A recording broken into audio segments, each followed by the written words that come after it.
यहाँ की मिट्टी में संस्कृतियों का संगम है, जहां हर कदम पर इतिहास आपसे बातें करता है। यहाँ न केवल विविधता के रंग हैं, बल्कि एकता का भी हर पल संग है।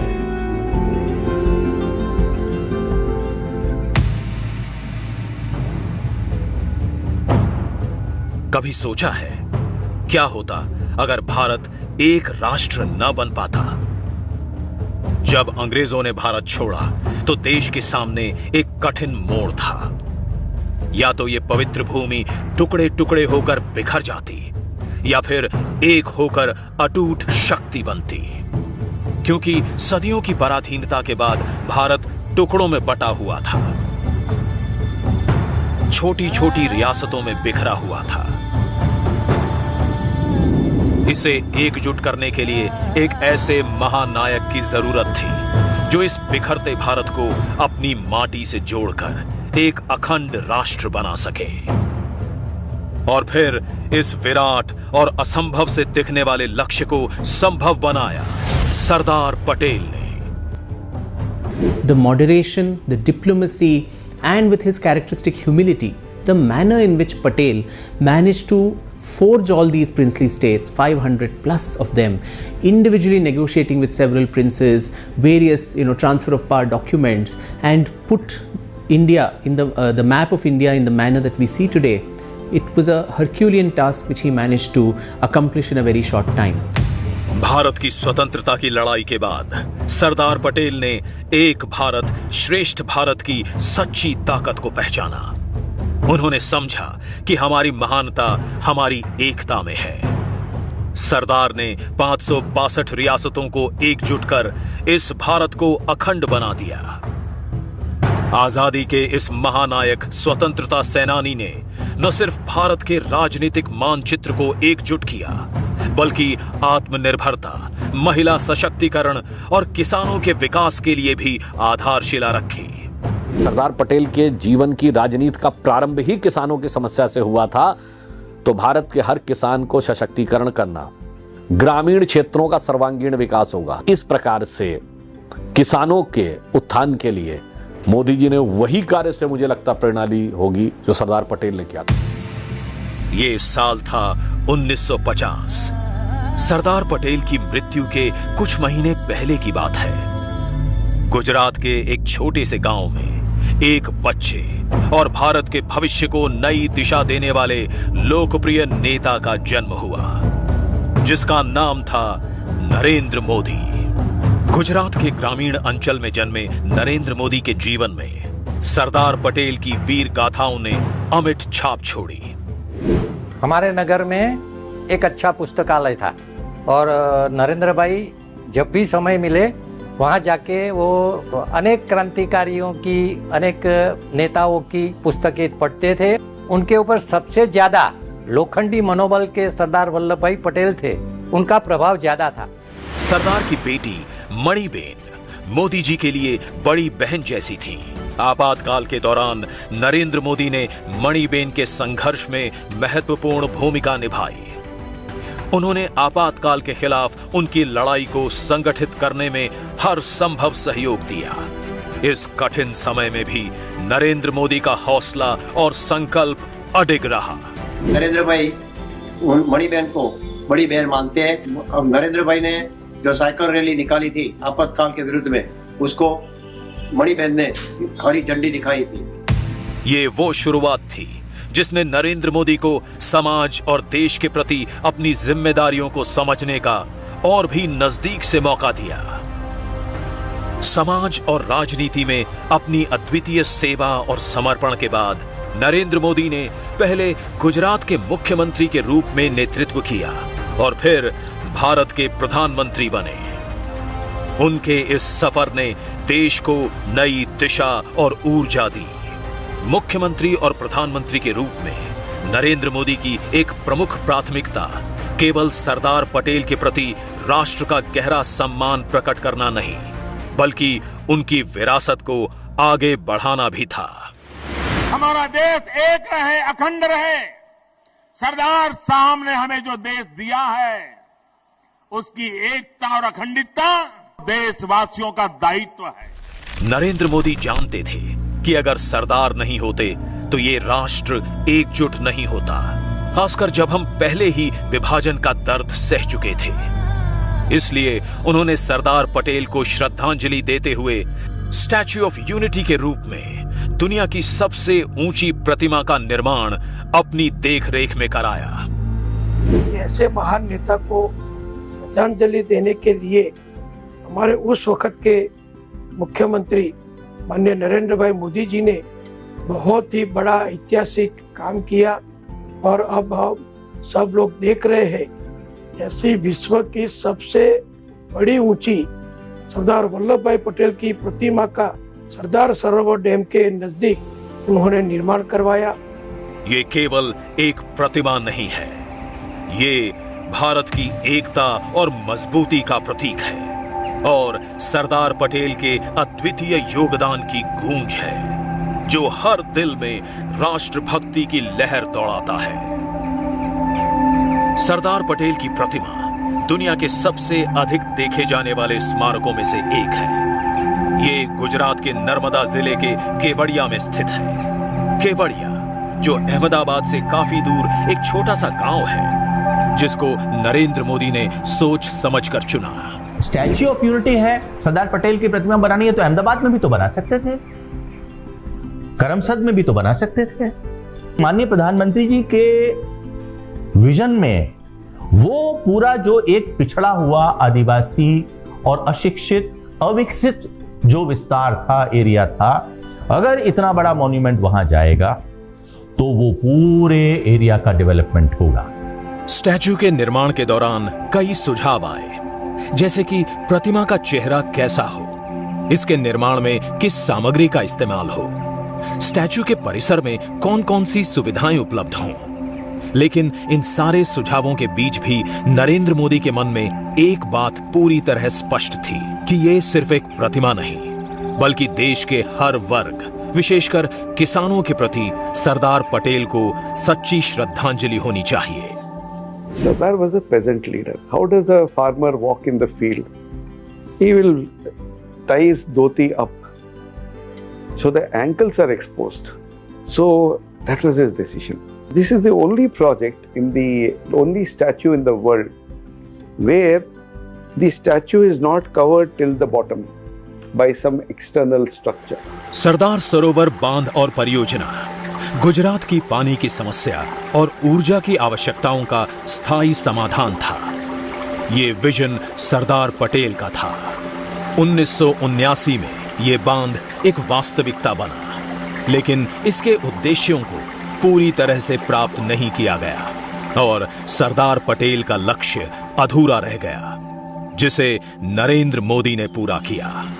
नरेंद्र मोदी ने हर मुश्किल का सामना करते हुए इस बांध की ऊंचाई को 2 बार बढ़ाया ताकि गुजरात की जनता की जरूरतों को पूरा किया जा सके। उन्होंने इस परियोजना के तहत एक मजबूत और विस्तृत नहरों का नेटवर्क तैयार किया, जिससे आज हर गांव को पानी मिलता है। गुजरात का विकास करने के लिए तो सबसे पहले पानी की बड़ी समस्या रहती थी। सरदार वल्लभ भाई पटेल का भी सपना था कि सरदार सरोवर बांध बने, क्योंकि यहाँ कोई डैम नहीं था। तो मोदी जी ने बहुत संघर्ष किया और बंद की सैंक्शन कराने के लिए, बंद की ऊंचाई बढ़ाने के लिए, बंद पर दरवाजे फिट करने के लिए मोदी जी ने लड़ाई लड़ी। उन्होंने अनशन भी किया, भूख हड़ताल भी की और फिर डैम का कद बढ़ा। इस प्रकार सरदार सरोवर परियोजना ने वास्तव में गुजरात की जीवन रेखा बनने का गौरव प्राप्त किया है। नरेंद्र मोदी की दूरदर्शिता के साथ बने स्टैच्यू ऑफ यूनिटी द्वारा इस क्षेत्र के विकास के जरिए आदिवासी समुदाय को नई ऊंचाइयों पर पहुंचाने का लक्ष्य भी रखा गया, ताकि उनके जीवन में वास्तविक परिवर्तन लाया जा सके। जब स्टैच्यू ऑफ यूनिटी यहाँ पे नहीं बना था, उस टाइम पे क्या था कि रोजगारी की तक नहीं थी और सब लोग मतलब उनका एजुकेशन भी चालू था, लेकिन आने जाने की प्रॉब्लम रहती थी और ये टूरिस्ट प्लेस भी नहीं था। और जब स्टैच्यू ऑफ यूनिटी बना, उसके बाद यहाँ के जितने भी आदिवासी लोग हैं उन सबको रोजगारी मिले। सरदार पटेल एक किसान नेता थे जिन्होंने पूरे देश को एकजुट किया। इसलिए उन्हें श्रद्धांजलि देने का तरीका भी ऐसा होना चाहिए जो इस एकता को दिखाए। इसी सोच के साथ नरेंद्र मोदी ने पूरे देश में खेतों से पुराने कृषि औजारों का लोहा इकट्ठा करने की मुहिम शुरू की। उन्होंने लोहा कैंपेन के माध्यम से साकार किया। पूरे देश के किसानों को आह्वान किया, खेत में इस्तेमाल किए हुए औजार को इस स्टैचू के लिए समर्पित करें। 135 टन लोहे के पुराने औजार हमें मिले। इस लोहे के साथ साथ हर गांव से प्राइम मिनिस्टर श्री नरेंद्र भाई मोदी के आह्वान से हर गांव की खेतों की मिट्टी मंगाई गई। उस मिट्टी से बनी वॉल ऑफ यूनिटी। ये मुहिम सिर्फ एक प्रतिमा बनाने के लिए नहीं थी, बल्कि ये देश की आत्मा को जोड़ने और सरदार पटेल के प्रति सच्ची श्रद्धांजलि अर्पित करने का एक प्रयास था। ये अभियान हर भारतीय को जोड़ने और सरदार के विचारों को जीवित रखने का माध्यम बना। सरदार पटेल की ये प्रतिमा अब दुनिया के सबसे प्रसिद्ध और प्रभावशाली स्थलों में से एक बन गई है। यहां न केवल देश विदेश के पर्यटक आते हैं, बल्कि पूरी दुनिया के कई बड़े नेता भी इसे देखने आ चुके हैं। भारत के G20 प्रेसिडेंसी के दौरान यहां कई वैश्विक सम्मेलन भी आयोजित हुए। प्रधानमंत्री बनने के तुरंत बाद नरेंद्र मोदी ने 31 अक्टूबर सरदार पटेल के जन्मदिन को राष्ट्रीय एकता दिवस के रूप में मनाने की घोषणा की। उन्होंने 2013 में रन फॉर यूनिटी भी शुरू किया, जिसमें देश भर के युवा सरदार पटेल के सम्मान में एकजुट होते हैं, अपने हृदय में एकता का दीप जलाते हैं। सरदार वल्लभ भाई पटेल एक ऐसी हस्ती हैं जिन्होंने जिस समय देश हमारा अलग अलग भागों में हिस्सों में खंडित था, तो एक व्यक्ति जिसका विजन था एक भारत का, तो वो सरदार वल्लभ भाई पटेल थे। उनकी जो जन्म जयंती है, उस दिन को प्रधानमंत्री मोदी जी ने राष्ट्रीय एकता दिवस के रूप में मनाया जाता है। हम सब इकट्ठे होते हैं और एक रन फॉर यूनिटी हम करते हैं, जिससे हम फिट भी रहें, हम स्वस्थ रहें और भारत को मजबूत कर सकें। नरेंद्र मोदी की श्रद्धांजलि सरदार पटेल तक सीमित नहीं है, बल्कि हर पहल जो उन्होंने की वो सरदार द्वारा स्थापित योजनाओं को आगे बढ़ाने की प्रेरणा से भरपूर है।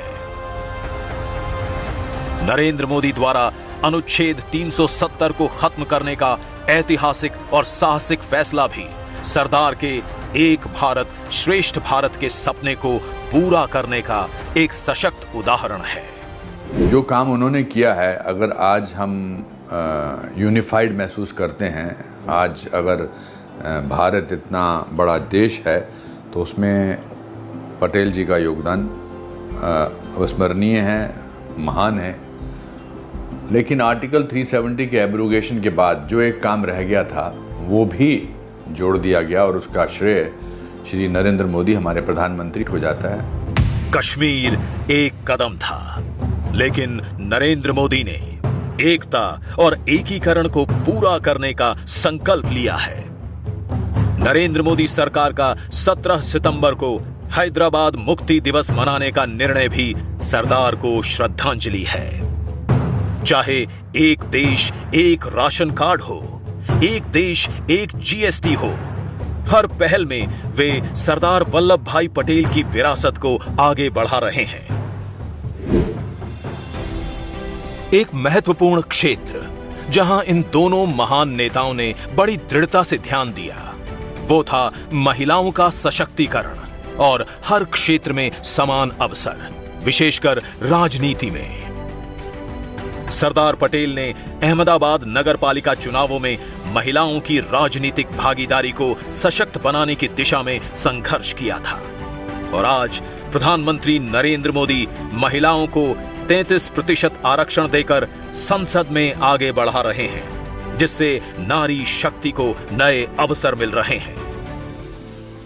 105 साल पहले 1919 की साल में महिलाओं के अधिकार और सम्मान के लिए सरदार पटेल ने अहमदाबाद म्युनिसिपैलिटी में प्रस्ताव रखा था, जो पास हुआ था। जब 2010 की साल में स्वयं प्रधानमंत्री नरेंद्र भाई मोदी ने इस प्रस्ताव को नजर से देखा तब वे भी अभिभूत हुए कि सरदार साहब इतने दीर्घदृष्टा थे और सरदार का वो ख्वाब जो था, उनका स्वप्न था, वो पार्लियामेंट में महिलाओं को 33% रिजर्वेशन देके साकार हुआ है। सरदार पटेल ने आधुनिक भारत की प्रशासनिक सेवाओं की नींव रखी। नरेंद्र मोदी ने मिशन कर्मयोगी जैसी पहल की शुरुआत की है, जिसके द्वारा भारत की प्रशासनिक प्रणाली को सशक्त और सुधारने की दिशा में बड़ी शुरुआत हुई है।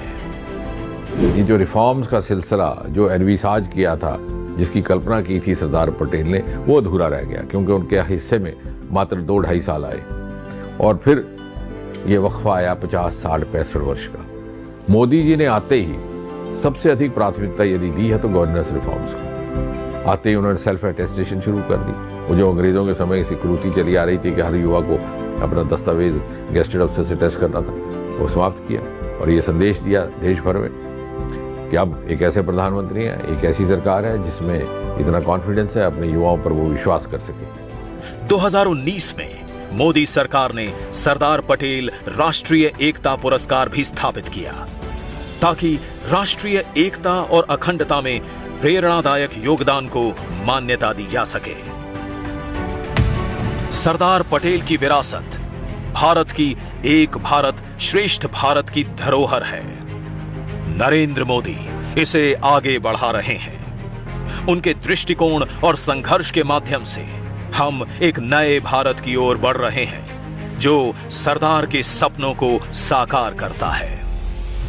ये एक ऐसा भारत है जो विकसित है, जहां हर नागरिक की आवाज सशक्त रूप से गूंजती है और एकता की शक्ति हर दिल में धड़कती है।